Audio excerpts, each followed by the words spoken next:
Welcome to this quick guide on how to enable enhanced protection in Google Chrome. This feature provides stronger security against phishing, malware, and other online threats.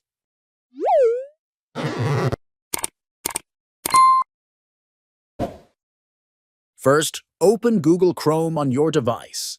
Click on the three-dot menu in the top right corner, then select Settings.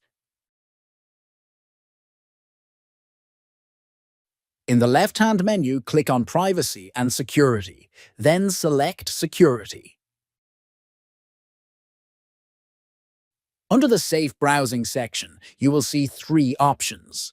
Select Enhanced Protection to enable it. With Enhanced Protection enabled, Chrome will warn you about risky websites and downloads in real time, offer better protection against phishing and malicious extensions, improve security based on new threats detected by Google. That's it. You've successfully enabled enhanced protection in Google Chrome. Stay safe online and keep your browser updated for the latest security features.